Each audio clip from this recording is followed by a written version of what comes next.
ideal caseload number is, per usual, and lots of things that we do, not going to be so cut and dry. I can say on average for mental health therapists, if you're full-time private practice, typically full-time is going to look about 25 clients a week. And the reason it's not 40 clients a week is because in private practice, you're doing so much more than just seeing clients. You have to run your business, you have to do your bookkeeping, you have to do maybe insurance billing, you have to, of course, take notes. Maybe we're doing marketing, maybe we're working on our website, maybe we're networking.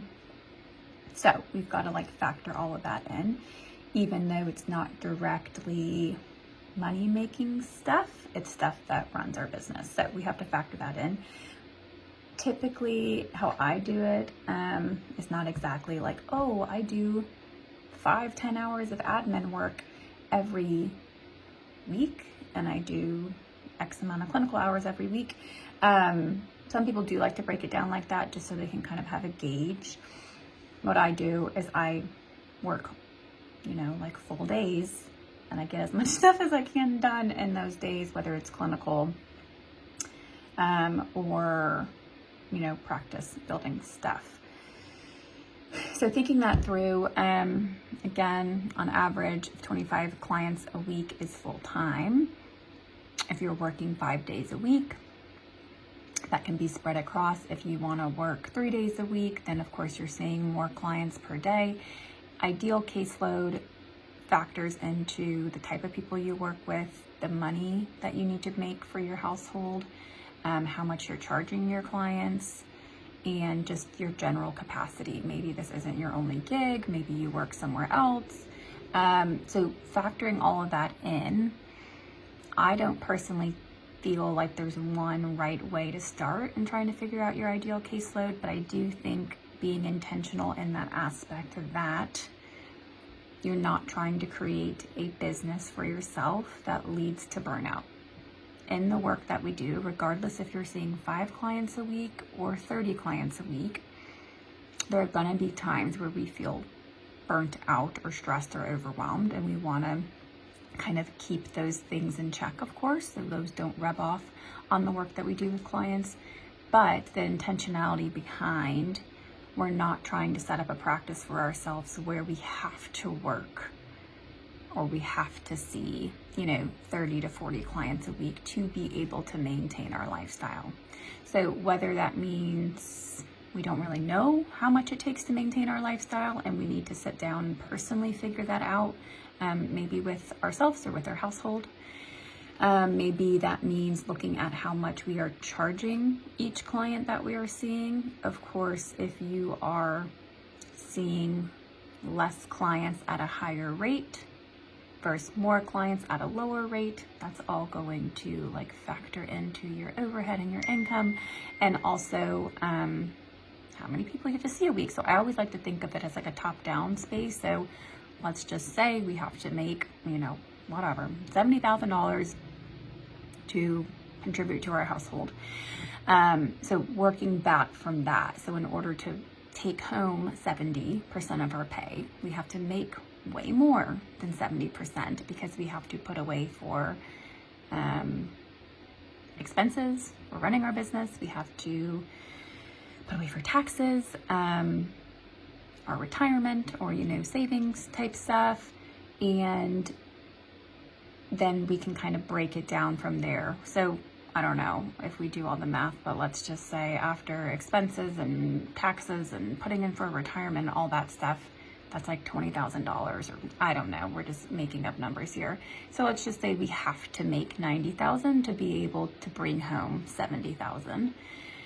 And you want to give yourself some vacation time, so maybe you'd like to take 3 weeks off each year. Then we kind of do the math from there. So we have to make $90,000 to take home 70. We want to take 3 weeks off every year, and then we want to add in some wiggle room for maybe some emergencies or sick days. So let's say you're going to work 48 weeks a year. So you're going to take all of that, do your math. So you're about, like if I did my math right, I can't trust my math. So it means you're gonna need to make about $14.50 a week. So in full-time private practice caseload, if you're seeing 20 to 25 clients, let's say 20 clients a week, then you're gonna need to charge, around like $70, $80 a session. But that's not gonna work for everyone. Some people need to make way more. Some people charge way more than 70. Some people don't love charging that much. So, like being able to know that this gets so complicated and finding your ideal caseload. But again, the idea is that you are not seeing 40 plus clients a week in private practice. And it gets tricky because some of us see strictly clients, some of us do consultation, some of us do supervision, some of us do family work. So being able to see, like, again, this gets so complicated, and seeing a supervised clinician versus seeing a consulting clinician versus seeing a client take very different energy from me.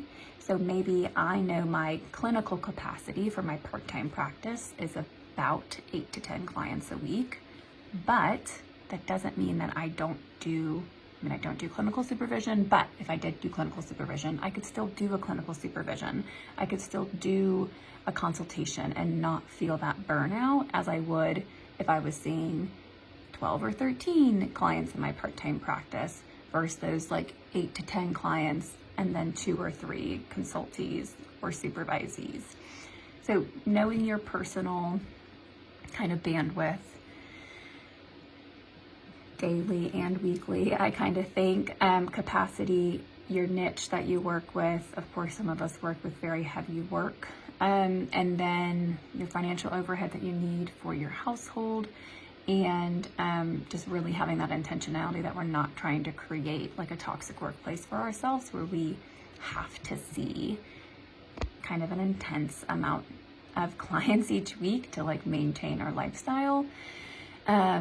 Another helpful thing I always think through, that one of my past consultants told me, is to kind of think through a clinical hour as 2 hours of work. So just like we think of people who work in marketing or HR or sales, they work 8-hour days, we think that's normal. So we also think scheduling 8 back-to-back clients is expected or normal. And I don't totally agree with that for several reasons. Outside of like, we need a lunch break, we need to pee. The work we do is really heavy. Sometimes sessions run over. We also need to document.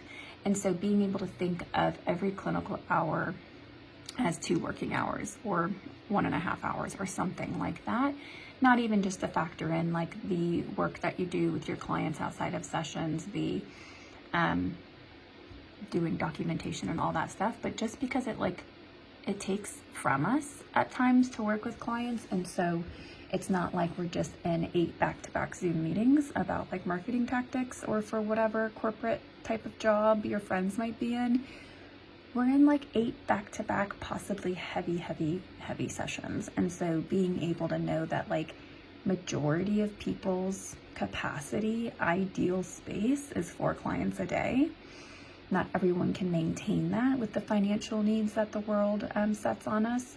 So trying to kind of like think through that is like, what is your ideal number? Maybe that's not the number you're doing or you're able to do this year, but how do I get to that number? Because that is the number that you feel best at. So maybe you are seeing 8 people a day, but you're, charging less. Is there a way to kind of increase some of those fees for some people to make it capable, in the future for you to see less people per day? Can you spread those people out throughout the week? Really just being able to be flexible with all of that, but knowing that, unfortunately there's no like set ideal caseload. You just gotta like know yourself, to know your finances a little bit better, get to know your like just life stage, depending on like what's personally going on in your life. I know for me that fluctuates quite a bit. Just when I had an infant, I was not seeing 8 people a week and doing all the other things I do. So just being able to know like what works for you.